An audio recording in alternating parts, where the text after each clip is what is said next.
Vamos a ir a las Escrituras, el texto que leyó nuestro hermano hace un momento, Mateo 6, pero vamos a detenernos a examinar específicamente el versículo 30 de Mateo 6. Mateo capítulo 6, versículo 30.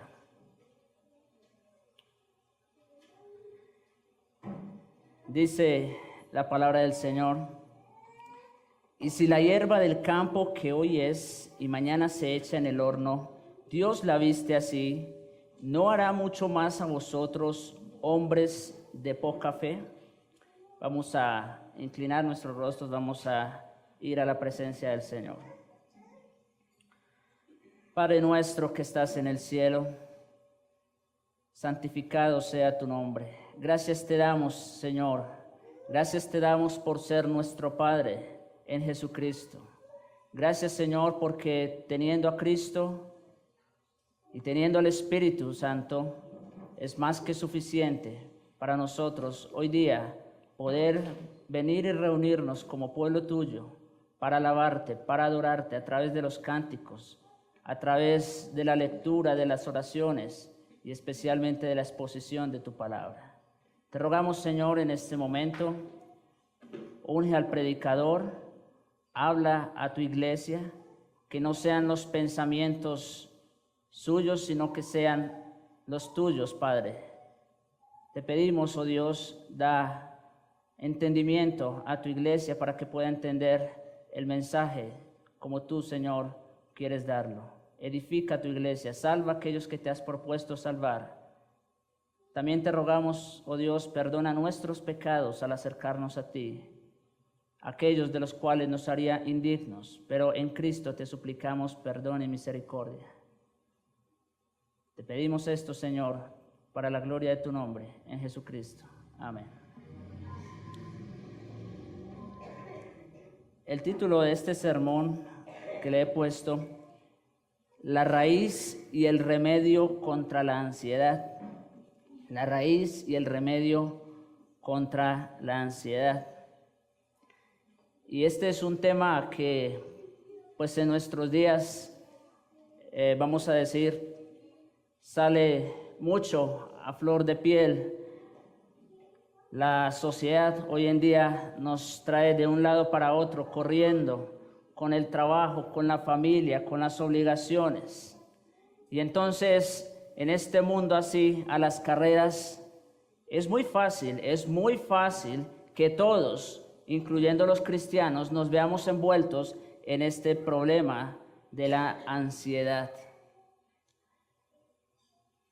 La psicología moderna tendrá sus razones para explicar el porqué de la ansiedad.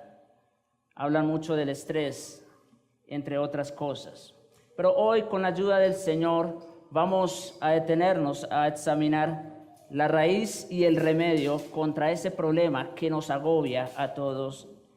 Pero antes, quiero que contextualicemos este versículo. Miremos en qué contexto nos encontramos, y es por eso que vamos a ir otra vez. Estamos allí en Mateo capítulo 6. Y quiero que miremos lo siguiente. En primer lugar, miremos la exhortación de nuestro Señor Jesucristo a no afanarse por nuestra vida respecto a qué habremos de comer, beber o acerca de qué hemos de vestir. Y es interesante que 3 veces nuestro Señor Jesucristo dice exactamente lo mismo. Miren conmigo versículo 25. Por tanto os digo, no os afanéis por vuestra vida, qué habéis de comer o qué habéis de beber, ni por vuestro cuerpo, qué habéis de vestir. ¿Y cuál es la razón que da? ¿No es la vida más que el alimento y el cuerpo más que el vestido? Nuestro Señor aquí está apelando al sentido común, está dándoles una razón. ¿Acaso no es la vida más que el alimento y el cuerpo más que el vestido? Pero el pecado ha entorpecido la mente del hombre al punto que ha cambiado el orden de las cosas. le dan más prioridad al alimento, a la bebida y al vestido que a la vida y al cuerpo mismo. Pero miremos versículo 31. No os afanéis, otra vez nuestro Señor. No os afanéis pues diciendo qué comeremos o qué beberemos o qué vestiremos. Ya van 2 veces, exactamente la misma exhortación. Y versículo 34, mire cómo termina. Así que no os afanéis por el día de mañana, porque el día de mañana traerá su propio afán. Basta cada día su propio mal. Así que lo que encontramos aquí es 3 veces a nuestro Señor Jesucristo insistiendo en lo mismo, en no afanarnos, no estar ansiosos por asuntos de comida, de bebida o de vestido. Esa es la conclusión a la que llega nuestro Señor Jesucristo. Pero no solo eso, sino que también nuestro Señor ha empleado al menos 2 ilustraciones a base de las aves y las flores. Miren conmigo desde el versículo 26 hasta el 30. Mirad las aves del cielo, que no siembran ni ciegan, ni recogen en graneros, y vuestro Padre Celestial las alimenta. ¿No valéis vosotros mucho más que ellas? El primer elemento que utiliza nuestro Señor Jesucristo para observar, nuestro Señor quiere que nosotros aprendamos a través de la simple observación de las aves del cielo. Dice que ellas no siembran, ni ciegan, ni recogen en graneros. Y sin embargo, vuestro Padre Celestial las alimenta. Es interesante que las aves del cielo, y de por sí cualquier animal, no tiene que trabajar en cierta manera, porque nosotros podemos ver en la naturaleza, ustedes pueden ver en los canales donde pasan documentales de los animales y todo, como ellos a veces tienen que migrar de un lugar a otro para buscar alimento y todas estas cosas, ¿no? Claro, ellos también son diligentes en hacer lo que tienen que hacer. Sin embargo, estos animales descansan en la soberanía y en la bondad de nuestro Dios. Pero no solo eso. Vamos al versículo 28. Y por el vestido, ¿por qué os afanáis? Considerad los lirios del campo, cómo crecen, no trabajan ni hilan. En el versículo 26 dijo, mirad las aves del cielo. Nuestro Señor está diciendo, observen a estos animales, cómo ellos no trabajan y el Señor los sustenta. Y aquí ahora dice, considerad. Es como que pensemos un poco más en esto. Considerad los lirios del campo cómo crecen, y ellos no trabajan ni hilan. Pero os digo que ni aun Salomón, con toda su gloria, se vistió así como uno de ellos.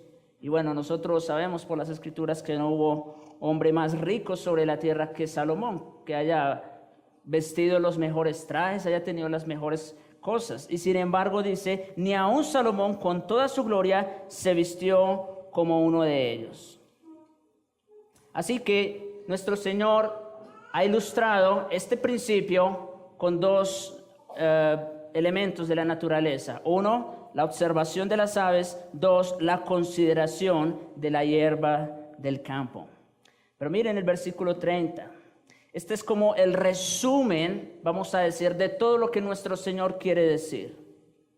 Dice allí, y si la hierba del campo que hoy es y mañana se echa en el horno. En Palestina, en tiempos de nuestro Señor, eso era lo que hacían con la hierba. Los lirios eran exactamente eso, unas flores que se producían en los campos de Palestina. Y lo que hacían con ellas después de que se secaban era que la recogían y servía de combustible para hornear el pan. Entonces aquí nuestro Señor está diciendo que si la hierba del campo que hoy es y mañana se echa en el horno, Dios la viste así, no hará mucho más a vosotros, hombres de poca fe. Todo se reduce a esto, hermanos. La causa real del problema es el no sacar deducciones obvias por los ejemplos, por las ilustraciones que nuestro Señor ha empleado. Pero, junto con esto, hay una falta obvia de fe. Nuestro Señor califica a estos hombres que se afanan, a estos hombres que van por la vida únicamente pensando en construir, en hacer un poco más. Dios los llama hombres de poca fe. Esta es la causa última del problema. La pregunta que naturalmente se suscita es esta: ¿qué quiere decir nuestro Señor con poca fe? ¿Cuál es esa connotación exacta?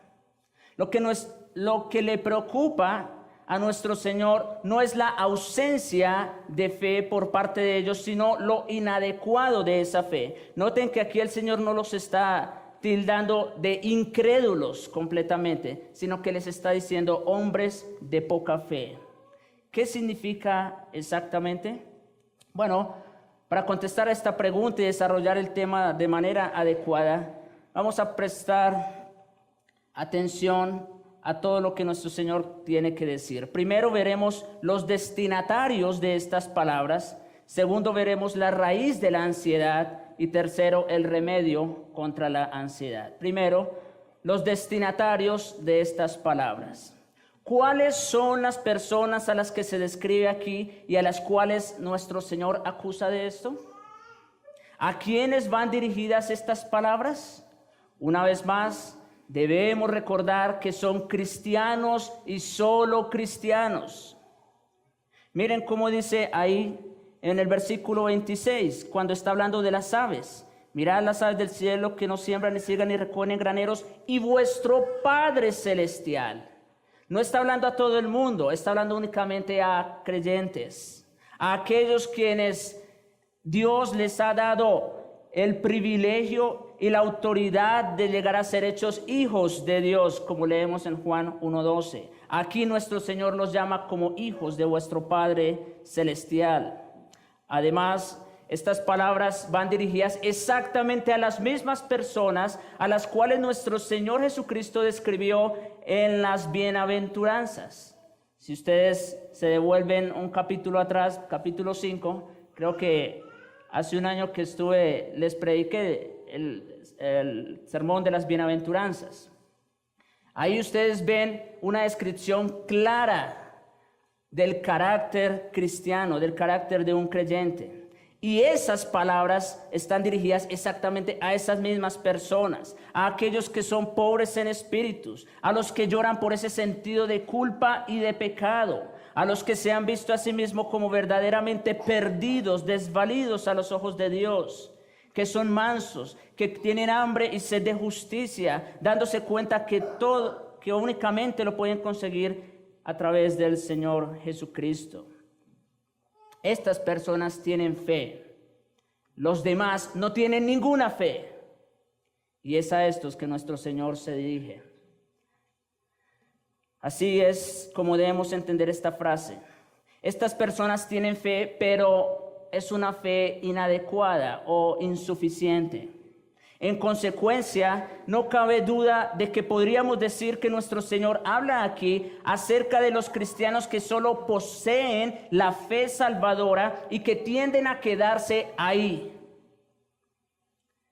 ¿Sabían ustedes que hay cristianos que solo, vamos a decir en un sentido, abrazan las doctrinas de la gracia, abrazan al Señor Jesucristo, pero tienden a quedarse ahí estancados? Es a ese tipo de creyentes que nuestro Señor se está dirigiendo. Estas son las personas acerca de las cuales está interesado y lo que desea es que como consecuencia de escucharle a Él lleguen a una fe más profunda y más amplia. Las personas que tienen solo fe salvadora y no van más allá se privan muchísimo en esta vida. Y no solo esto, sino que debido a la falta de fe más amplia, están obviamente inclinados a preocuparse y angustiarse por las cosas de esta vida. Hay cristianos que limitan su fe únicamente a los asuntos espirituales y nada más, cuando la fe es mucho más que eso.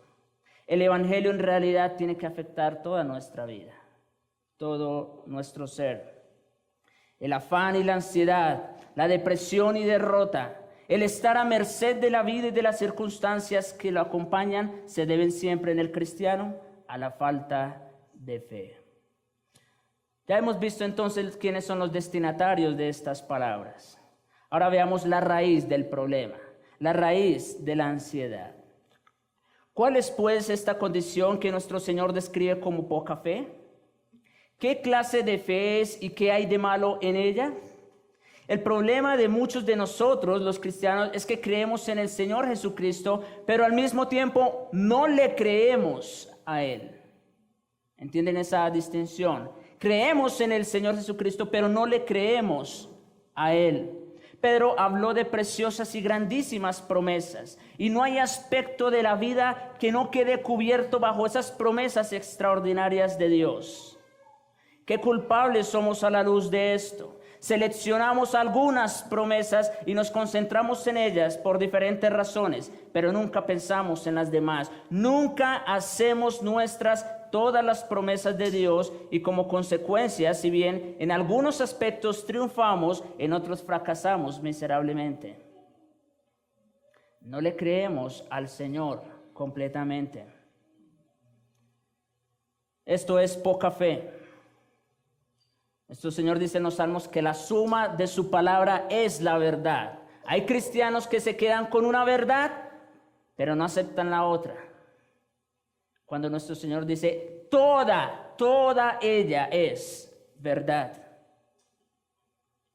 Creemos en Él, en lo referente a la salvación del alma. Hemos sido convencidos de pecado. Hemos visto lo totalmente incapaces que somos de justificarnos a los ojos de Dios y que la única forma de liberación está en el Señor Jesucristo. Sabemos que vino a este mundo y murió por nuestros pecados y con ello nos reconcilió con Dios. Poseemos esa fe salvadora respecto al presente y a la eternidad. Esa es la fe salvadora. Sí, pero los cristianos a menudo se detienen ahí. Parecen pensar que la fe es algo que se aplica solo a la cuestión de la salvación.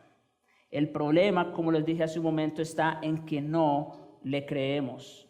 Cuando nos dice algo como que Dios se va a encargar de nuestro alimento, incluso de nuestro vestido. Cuando nuestro Señor dice, venid a mí los que estáis trabajados y cargados, que yo os haré descansar. Sin embargo, nos guardamos los problemas y preocupaciones y vivimos agobiados bajo su peso. Nos derrotan y nos afanamos por las cosas de esta vida. Nos ha dicho que acudamos a Él cuando nos sintamos así. Nos ha dicho que si andamos sedientos, podemos acudir a Él. Nos ha garantizado que quien quiera que acuda a Él nunca tendrá sed, y el que coma del pan que Él nunca tendrá hambre. Ha prometido darnos una fuente de agua que salte para vida eterna, de modo que nunca tengamos sed. Pero no le creemos. Tomemos todas esas afirmaciones. Fueron dichas para nosotros hoy lo mismo que las pronunció por primera vez. Y este también es el caso de todas las afirmaciones sorprendentes de los apóstoles. El problema básico es que no le creemos a Él. Esa es la raíz, ese es el problema de la ansiedad, de la angustia, del afán, del estrés. El problema es poca fe. No le creemos al Señor. Poca fe significa no tomar la Biblia como es, no creerla, ni vivir de acuerdo a ella, ni aplicarla. Miremoslo así. Ser de poca fe significa ante todo que las circunstancias nos dominan en vez de nosotros dominarlas a ellas. Esta afirmación es clara. El cuadro que se presenta en toda esta sección es el de personas a quienes la vida los gobierna. Ahí están, por así decirlo, sentadas impotentes bajo un gran peso de preocupaciones acerca de la comida, del vestido, de la bebida. Pasan noches sin dormir, dando vueltas en círculos sobre un mismo asunto. ¿No les ha pasado? Que se les va el sueño durante la noche pensando en qué será mañana. Eso es poca fe. Eso es no descansar en el Señor. Según la Biblia, eso no debería sucederle al cristiano. La Biblia lo presenta siempre como alguien que está por encima de las circunstancias, puede incluso sobreabundar de gozo en las tribulaciones. No simplemente las enfrenta a ellas con una fuerza estoica, vamos a decir, sino que sobreabunda en gozo en medio de las tribulaciones. Solo quien tiene verdadera fe puede ver la vida de esta forma y puede elevarse a tales alturas según la Biblia. Debemos pasar, sin embargo, a algo que es todavía un poco más práctico. Poca fe en realidad quiere decir no darnos cuenta de las implicaciones de la salvación y de la situación que surge de ella. Este es claramente el argumento de nuestro Señor y su forma de razonar aquí. La mitad de nuestros problemas se deben al hecho de que no nos damos cuenta en su totalidad de las implicaciones de la doctrina de la salvación que creemos. Otra vez, hay cristianos que piensan en la salvación como algo aparte de la vida. La salvación es una cosa, mi vida personal es otra. Yo manejo los asuntos de mi vida aquí. Tienden a separar su relación con Dios de su vida cotidiana. Y ese es un problema. Ese es un fracaso. Este es el argumento de todas las cartas en el Nuevo Testamento. Aquí estamos preocupándonos de la comida, de la bebida, del vestir. Nuestro problema es que no recordamos que somos hijos de nuestro Padre Celestial. Dice Martin Lloyd-Jones que el problema más grande que él ha encontrado en el pueblo cristiano es la falta de reconocimiento de que Dios es nuestro Padre en Jesucristo. Ese es uno de los mayores fracasos del pueblo cristiano. Si lo recordáramos, nunca volveríamos a inquietarnos. Con solo que tuviéramos un concepto, vamos a decir, tenue de los propósitos de Dios respecto a nosotros, resultaría imposible la inquietud. Miren, por ejemplo, la gran oración que Pablo hace por los Efesios en el capítulo 1. Dice que oraba al Señor que les diera sabiduría. ¿Cómo? Alumbrando los ojos de vuestro entendimiento. Y aquí adviértase la palabra entendimiento. Una de las características esenciales de la fe es la mente. Nuestra fe no es algo en el vacío, no es irracional tampoco. Pablo pide por los efesios que Dios les alumbre el entendimiento. ¿Y con qué fin? ¿Con qué propósito? Para que sepáis, y aquí vienen tres cosas esenciales para el creyente, para que sepáis cuál es la esperanza a que Él os ha llamado y cuáles las riquezas de la gloria de su herencia en los santos y cuál la supereminente grandeza de su poder para con nosotros los que creemos. Tres elementos esenciales en un creyente que si los tuviéramos presentes, quizá echaría abajo todas nuestras preocupaciones, nuestros afanes, nuestra ansiedad. Y aquí entonces llegamos a nuestro tercer encabezado, el remedio contra la ansiedad. El problema que tenemos los cristianos es que no nos damos cuenta de lo que somos como hijos de Dios. No vemos los propósitos benignos de Dios para con nosotros o nos olvidamos de ellos. La hierba hoy está en el campo, pero mañana será quemada como combustible en el horno para hacer pan. Pero los hijos de Dios no están destinados para ese fin. Los hijos de Dios están destinados a la gloria. Todas sus promesas y sus propósitos son para nosotros. Se establecieron para nosotros. Y lo único que tenemos que hacer en un sentido es precisamente recordar lo que Dios ha dicho acerca de nosotros como hijos suyos. Por eso les decía hace un momento, el mayor problema de la cristiandad es que tenemos la tendencia de olvidar que somos hijos de nuestro Padre Celestial. En cuanto comprendemos bien esto, resulta imposible la preocupación. El hombre entonces comienza a aplicar la lógica que le dice, Porque si siendo enemigos fuimos reconciliados con Dios por la muerte de su Hijo, mucho más estando reconciliados seremos salvos por su vida, como dice Romanos 5:10. Y así es, sea lo que fuere lo que nos suceda.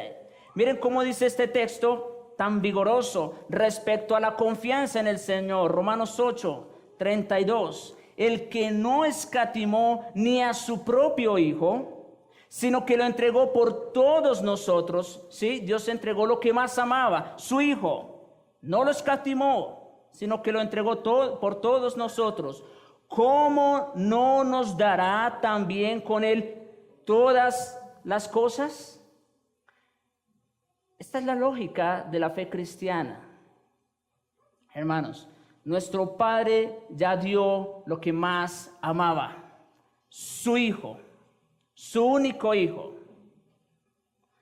Ahora, ¿qué más es para el Señor darnos el resto de las cosas? Pero, como les dije hace un momento al principio, el problema es que no le creemos. Quizá tengamos que enfrentarnos con problemas, angustias y pesares, pero en todas estas cosas, sigue diciendo Pablo más adelante, en todas estas cosas somos más que vencedores por medio de aquel que nos amó. Sí, hermanos, el cristianismo no es fácil. La puerta es angosta, el camino es estrecho. Cristo ha prometido que en este mundo tendríamos aflicción. Sí, todas esas cosas van a venir al creyente, pero en todas esas cosas somos más que vencedores por medio de aquel que nos amó. Otra vez la pregunta, ¿le creemos al Señor? ¿Descansamos en estas promesas? Si Dios viste así a la hierba, ¿no nos vestirá mucho más a nosotros? Vuestro Padre Celestial alimenta a los pájaros. ¿No sois vosotros mucho más que ellos? Tenemos que comprender lo que significa ser hijos de Dios. O para decirlo de otra forma, tenemos que darnos cuenta de lo que es Dios como Padre Celestial nuestro. También esto es algo que los cristianos tardan en aprender. Creemos en Dios, pero ¿cuánto tardamos en creer y comprender que es nuestro Padre Celestial?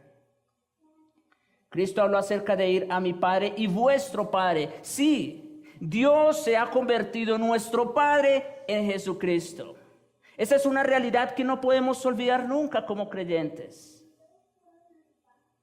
Ahora, si Dios es nuestro Padre, ¿qué podemos aprender acerca de Él como nuestro Padre? Bueno, vamos a tener aquí algunas consideraciones rápidamente acerca de quién es nuestro Padre. Ya dijimos que el remedio contra la ansiedad es tener presente que Dios es nuestro Padre en Jesucristo. Pero ahora rápidamente vamos a ver unas consideraciones acerca de quién es nuestro Padre. ¿Por qué razones podemos confiar en Él? En primer lugar, pensemos en los propósitos inmutables de Dios. Los propósitos inmutables. Recalco esa palabra, porque no cambian. Así como Dios es inmutable, sus propósitos buenos y santos para con sus hijos son inmutables y no van a cambiar. Los hijos de Dios tienen sus nombres escritos en el libro de la vida del Cordero desde antes de la fundación del mundo, y en esto no hay nada contingente, nada va a cambiar. Fue desde antes de la fundación del mundo que fueron elegidos. Los propósitos de Dios son inmutables, abarcan nuestro destino eterno. En la Biblia se expresa constantemente esto de diversas maneras. Cuando habla elegidos según la presciencia de Dios, santificados en Cristo Jesús, santificados por el Espíritu, como el amor de Dios por sus escogidos ha estado por siempre presente. Desde antes de la fundación del mundo estuvo presente en la obra de Cristo y sigue estando presente a través de la obra del Espíritu Santo. Cuando las personas creen cosas como estas, están en condiciones de hacerle frente a la vida en el mundo de una forma muy diferente. Este fue el secreto de los héroes de la fe. Si ustedes pasan revista Hebreos capítulo 11, ustedes verán cómo estos hombres de Dios hicieron frente a los diferentes azares de la vida. Tanto Abraham como José y Moisés, todos ellos sonrieron frente a las calamidades. Siguieron adelante porque Dios así se lo había dicho, porque sabían que los propósitos de Dios se iban a realizar. Quiero que miren conmigo rápidamente Hebreos capítulo 11, solo por ver un ejemplo. Hebreos capítulo 11, versículos 8 al 10.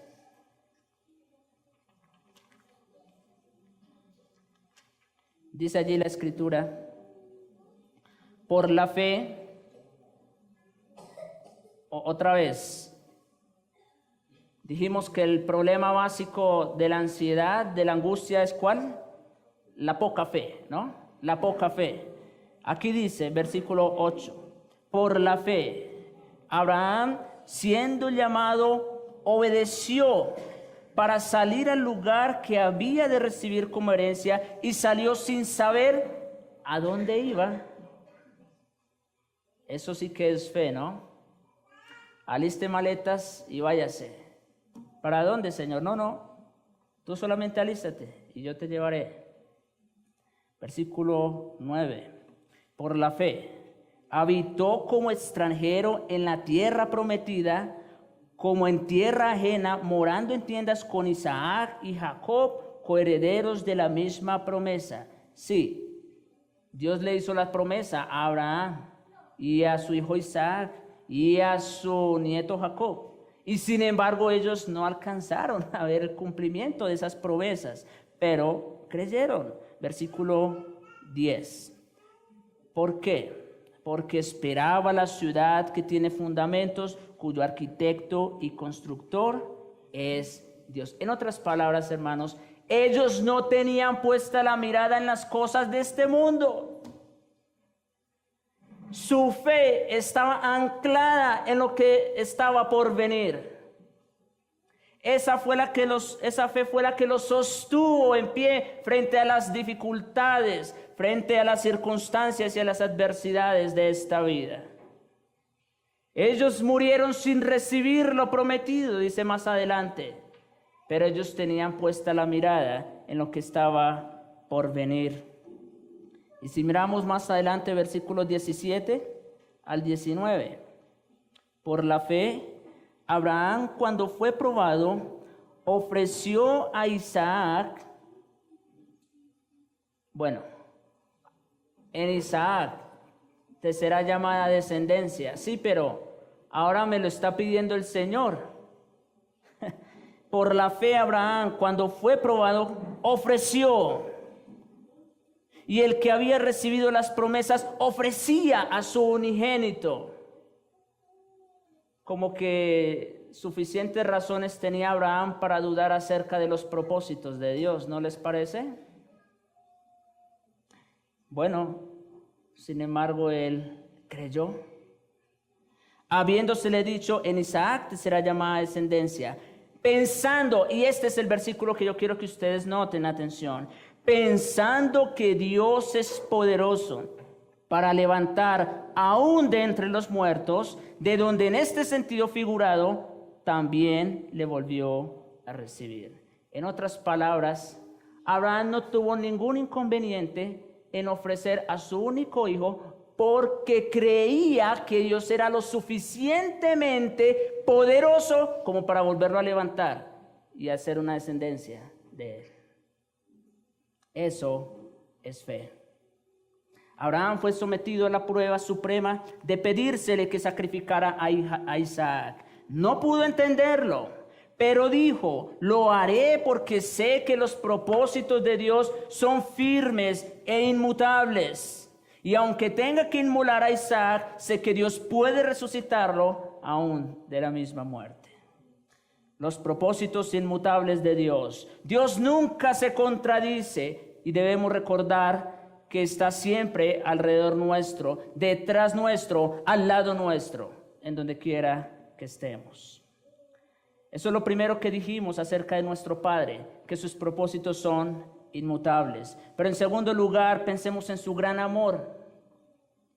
La tragedia de nuestra situación es que no conocemos el amor de Dios como deberíamos. El amor de Dios no, vamos a decir, no es esa baratija que venden desde muchos púlpitos, ofreciendo el amor de Dios para todo el mundo. Eso no es el amor de Dios. El amor de Dios es mucho más precioso para que se venda de esa manera. Pablo pidió a los efesios para que pudieran conocer el amor de Dios que excede a todo conocimiento. Eso es interesante. En un sentido, también toda la primera carta de Juan fue escrita para que pudiéramos conocer el amor de Dios. Miren conmigo, primera de Juan, capítulo 4, versículos 16 al 19. Primera de Juan 4, versículos 16 al 19.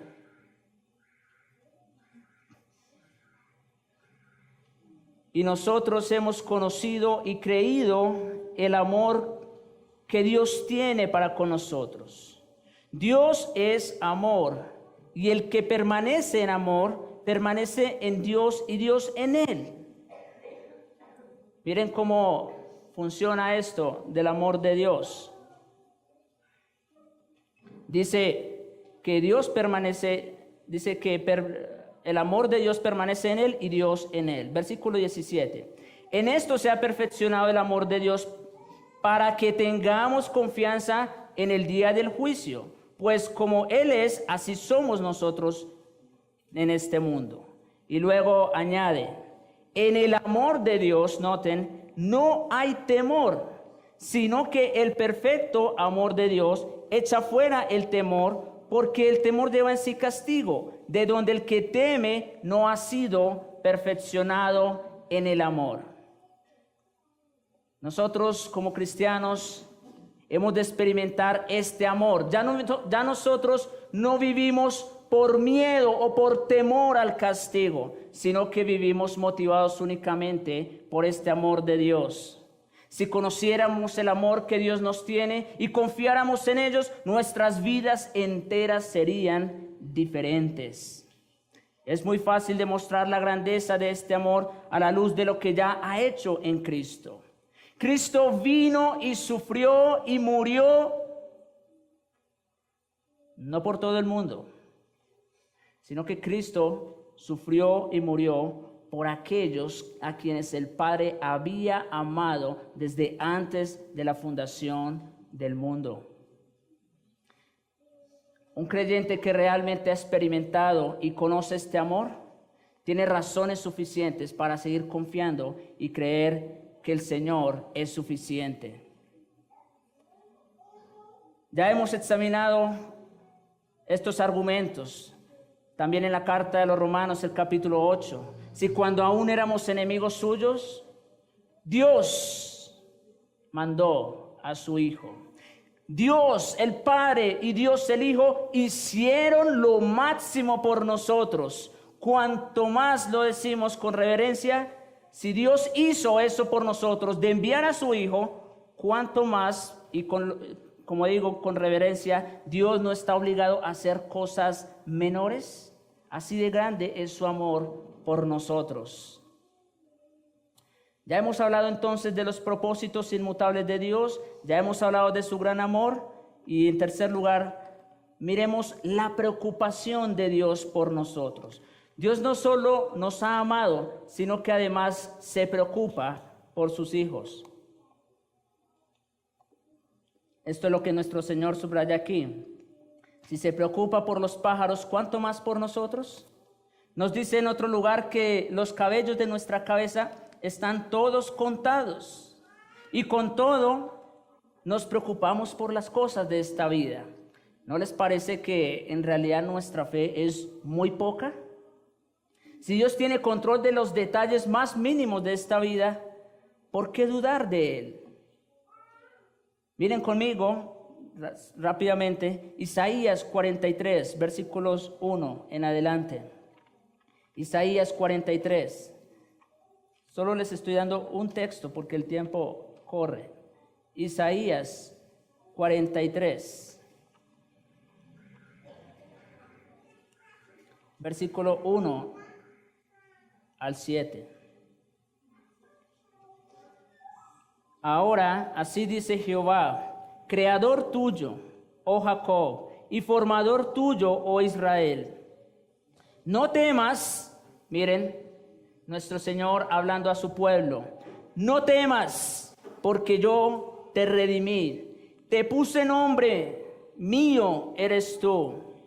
Cuando pases por las aguas, yo estaré contigo, y si por los ríos, no te anegarán. Cuando pases por el fuego, no te quemarás, ni la llama arderá en ti, porque yo, Jehová, Dios tuyo, el Santo de Israel, soy tu Salvador.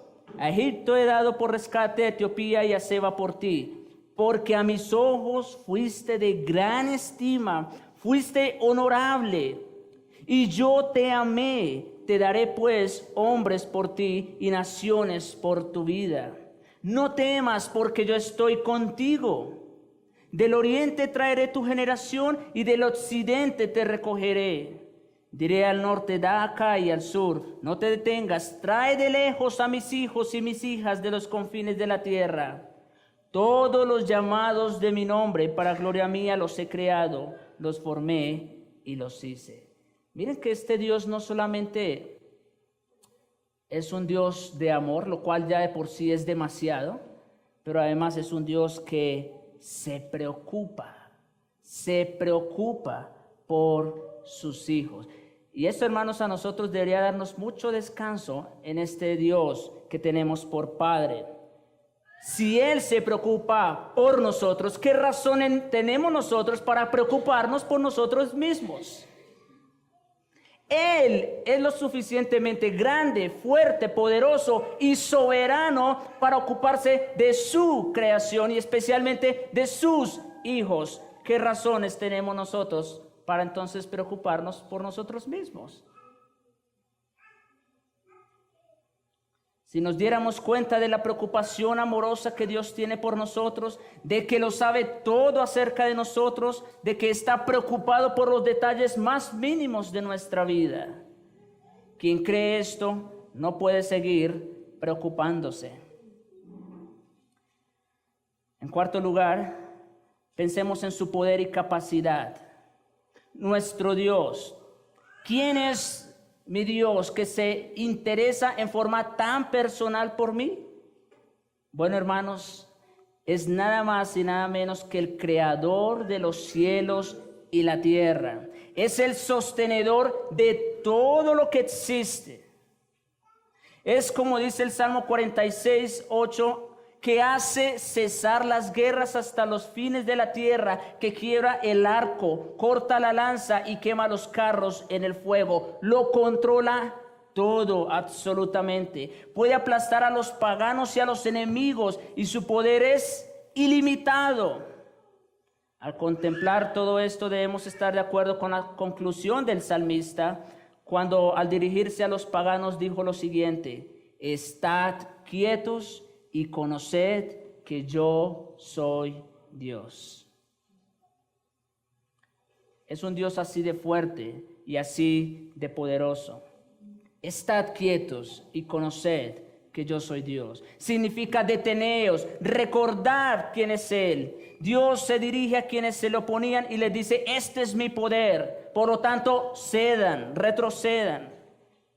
Es como lo dijo el Señor a Zorobabel en tiempos de la restauración de Israel en Zacarías 4:6. No con ejército ni con fuerza, sino con mi espíritu, ha dicho Jehová de los ejércitos. Sí, claro, nos toca actuar. Tenemos que salir todos los días a trabajar. Sí, toca hacerlo. No estamos diciendo, no estamos promoviendo la pereza, la flojera, pero descansando en el Señor. Hemos visto en la oración de Pablo por los Efesios la supereminente grandeza de su poder. Aquel también, como dice en Efesios 3:20, aquel que es poderoso para hacer todas las cosas mucho más abundantemente de lo que pedimos o entendemos, según el poder que actúa en nosotros. Podemos descansar en el poder de Dios. Así que, hermanos, habiendo considerado estas 4 cosas, y pudiéramos seguir considerando más, pero obviamente no lo vamos a hacer, habiendo considerado los propósitos inmutables de Dios, habiendo considerado su gran amor por nosotros, habiendo visto su gran preocupación que tiene por sus hijos y habiendo visto su poder y capacidad, hermanos, a la luz de estas afirmaciones, resulta completamente necio y ridículo afanarse. Resulta completamente necio y ridículo afanarse por las cosas de esta vida. No significa que no pensemos. No leemos la Biblia, o si lo hacemos quizá de una manera superficial, precisamente por los afanes de esta vida. Estamos tan llenos de prejuicios que no la tomamos por lo que es. Debemos hacer frente a estas cosas y sacar conclusiones. Un último pensamiento, hermanos, antes de terminar. Esta poca fe se debe, en último término, a un fallo en aplicar lo que sabemos y pretendemos creer a la luz de las circunstancias y detalles de la vida. Repito, la poca fe es, en último término, un fallo en aplicar lo que sabemos y pretendemos creer a la luz de las circunstancias y detalles de la vida. Por eso les dije al principio también, el Evangelio no solamente es cuestión de salvación. Si ese fuera el Evangelio, qué fácil sería, vamos a decirle a todo el mundo, usted solamente venga, crea y ya, firme aquí o repita esta oración, ¿no es cierto? Ese es el Evangelio fácil. Pero no, el Evangelio no solamente es cuestión de salvación, es mucho más que eso. Es que fuimos escogidos para ser santos. El Evangelio es algo que afecta nuestra vida como cristianos. Es algo que nos afecta como personas. ¿Recuerdan ustedes el famoso incidente de la vida terrenal de nuestro Señor cuando se hallaba durmiendo en la barca y ésta empezó a inundarse? El mar se había agitado y los discípulos empezaron a angustiarse y le dijeron, Maestro, ¿no tiene cuidado que perecemos? Y la respuesta que le dio resume perfectamente lo que hemos dicho en este sermón. Y esa respuesta es la que todos, en forma de pregunta, es la que todos debiéramos hacernos en la mañana de hoy. Cuando las circunstancias nos vengan, cuando los afanes, las preocupaciones, las adversidades de esta vida nos vengan frente a nosotros, acordémonos de lo que nuestro Señor dijo. ¿Dónde está vuestra fe? Los discípulos tenían a su maestro ahí al lado y aún así dudaron. Y por eso el Señor les dice, ¿dónde está vuestra fe? ¿Dónde está? La tenéis, pero ¿dónde está? O si prefiere, dijo, ¿por qué no aplicáis vuestra fe en estas circunstancias específicas? Es lo que está diciendo nuestro Señor. Se nos ve entonces que no es suficiente decir que tenemos fe. Debemos aplicar nuestra fe, debemos relacionarla con la vida, debemos procurar que esté donde esté, siempre la pongamos en práctica. En palabras del apóstol Pablo, resulta pobre el cristianismo que posee esta maravillosa fe respecto a la salvación y luego se estremece y se lamenta ante las pruebas cotidianas de la vida. Eso lo podemos deducir de Romanos capítulo 8, versículos 11 al 18. Debemos aplicar nuestra fe. La poca fe no lo hace. Pidamos a Dios que su Espíritu nos convenza de que somos sus hijos. ¿Para qué vivir en incertidumbre cuando podemos estar seguros? Como dice el salmista, di a mi alma, yo soy tu salvación. Así que, hermanos, confío en que después de haber examinado esta argumentación de nuestro bendito Señor, pues podamos sentirnos convictos acerca de quién es nuestro Padre Celestial.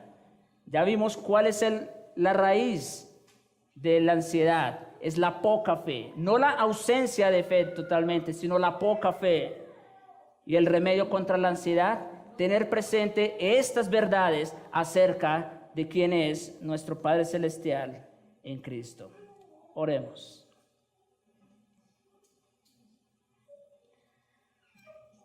Bendito Señor y Padre nuestro, gracias te damos una vez más por tu palabra. Gracias te damos, oh Dios, porque aunque a veces es dura, pero es buena, Señor, para la salud espiritual, para el bienestar de nosotros como creyentes. ¿Por qué seguir sufriendo las circunstancias de esta vida cuando tenemos por Padre a un Dios que es inmutable, tan lleno de gracia y amor, que se preocupa por sus hijos, tan fuerte y poderoso para rescatarnos de las adversidades? ¿Por qué seguir lamentándonos y angustiándonos ante las circunstancias de esta vida? Te rogamos, Señor, perdónanos. Perdónanos por nuestra poca fe. Perdónanos por no poner en acción nuestra fe. Y te suplicamos, oh Dios, como suplicaron los discípulos, aumentanos la fe. Ayúdanos a creer más en ti, que te creamos a ti, a tus promesas, lo que tú has dicho para nosotros, que las creamos y las vivamos, para que entonces vivamos seguros y confiados. Te pedimos, Señor, edifica tu iglesia. Todo esto te lo pedimos para la gloria de tu nombre.